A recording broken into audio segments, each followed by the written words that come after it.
There are times you have a conflict with your companion and you know you're right,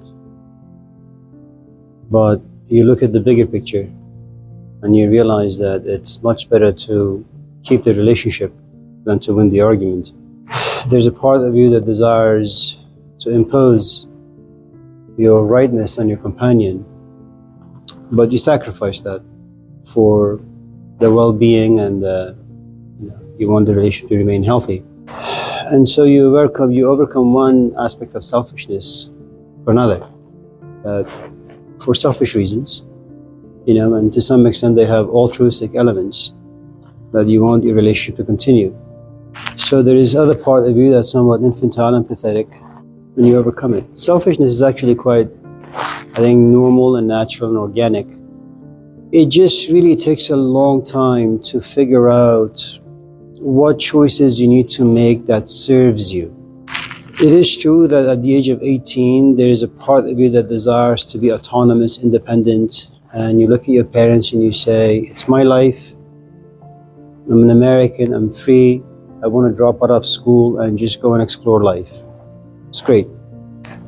Then time passes and you realize that yes, you were selfish, yes, you did explore, yes, you did experiment, yes, you did gain some insights. That doesn't really mean anything. People are really gung-ho about going out there and experiencing life. And then time passes and then there is this other part of you, a bit more mature, a bit more insightful, a bit more reflective, that begins to punish the 18-year-old.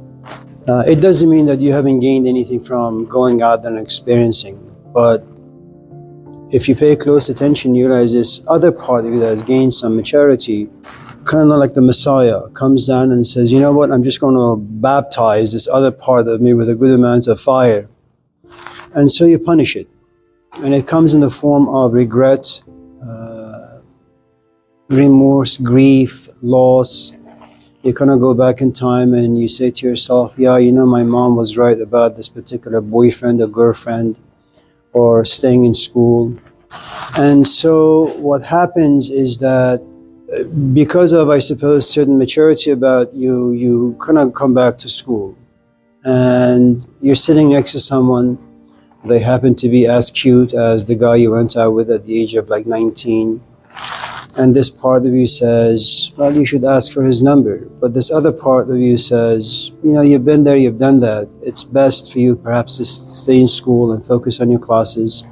And then you realize this other part of you that has become selfish actually serves you in the sense that 2 years from now, you'll graduate from school. Then comes this other aspect of you that says, you know what, I like to have a companion now. And there is this other part of you that tries and desires to protect, or maybe a different part of yourself comes up and you want to protect it and nourish it. And so you go out on dates. But because you still don't have the sort of clarity and maturity, you go out with people who have money, who talk, a good talk. And you take that person again home to your mom or to your dad and they tell you they're no good for you, Just because they have a PhD or a master's or a bachelor's, because they drive a nice car, it doesn't really amount to anything. But you don't have the insight that your parents do. So that's why it's so difficult to submit and surrender. That's why it's always good to have a master, even though someone like Hegel or someone like Franz Fanon would not like it. It's good to have a master who's been there, who's done that, who can kind of protect this part of you that eventually is going to come up. And they say it's better for this part to come up now at the age of 20 than at the age of 55. Okay. And so you act on this part of you that assumes to know. And you always pursue things because they give you a good amount of pleasure. Time passes, things don't work out. So eventually you kind of mature because of that experience. You go out with another person only to realize they happen to just be a bad father or a bad mother. It takes really a long time to kind of come up with a self as the foundation of all these other selves that can be carried. If I was to give an example, I would say the following. If you were to focus on playing chess Now that is a self that only desires to be around chess. People like Magnus Carlsen. That particular self doesn't want to get drunk. At least, maybe once a week. That particular self does not want too many distractions. That particular self has found something rather majestic or divine about Magnus Carlsen. And Magnus Carlsen has his own unique circle of friends, only play chess. Okay. Now, in the course of only focusing on that particular self that has a specific kind of a desire, all these other desires kind of just pass by, and you won't be interested. As you become better in playing chess, what you realize is that you can actually go out there and have fun. You don't have to focus on chess. But you realize you always go back home. If you understand the prodigal son, what you realize is that you can always go out there. You can commit a lot of waste out there, but ultimately you go back to chess. The problem, I think, with us is that we're not really good at anything. So we pursue all sorts of things. Because we're not really good at anything, we don't really understand the sort of sacrifices that are required, and sort of passion, and the sort of intensity that's required to just be focused on one single thing. And that one single thing becomes the foundation of who and what you are, okay? And then other things can rest on it. If, for example, I was a devout Christian, I would only go out with someone who's a Christian. I would only go out with someone who doesn't drink, who doesn't smoke. I would only go out with someone who's good to their parents. And it doesn't mean that I want to be celibate. It doesn't mean I don't want children. I just want every part of my life to revolve around the self that desires to be a Christian. If I was to, forgive me again, to do this in a very personal and intimate way, I would say the following. When I was 16, 17, 18, I had options to do a lot of things. My bad luck, I ran into this 40-year-old man. Huge belly, bushy mustache, very focused, very determined. Had only one passion in life, which was to understand philosophy and religion, whatever that may meant for him. Despite being around him, I still did my own stuff.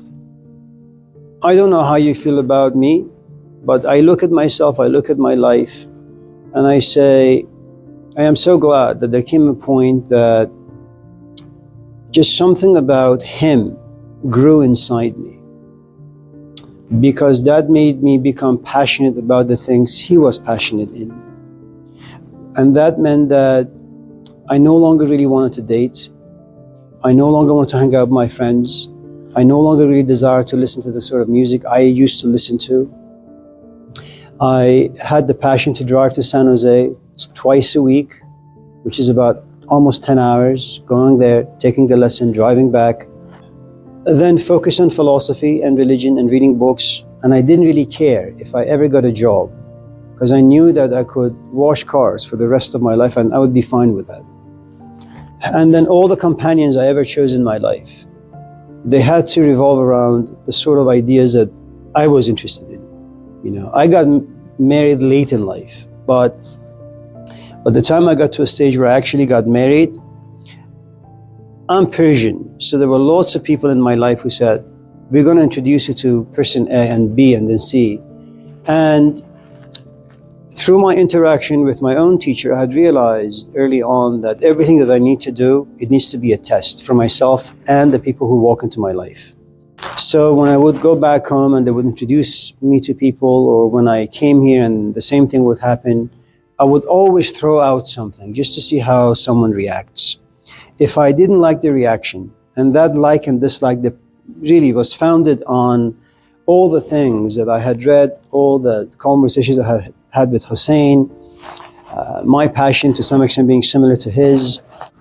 And so from the age maybe 20 onwards, the only thing I cared for was a self that desired philosophy, religion, thinking, and to some extent a clean life, for me, whatever that meant.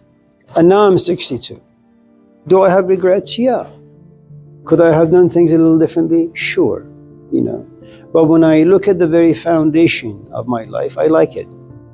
If on the other hand, I had not ran into Hussein, and, very much like the way I rebelled against my parents, I'm just going to study music, I'm just going to drop out of school and take shelter at Yosemite somewhere. I'm not quite sure. I mean, I'm sure that I would gain a lot of experience, but I would be 62 and I would have nothing. I'm not a monk.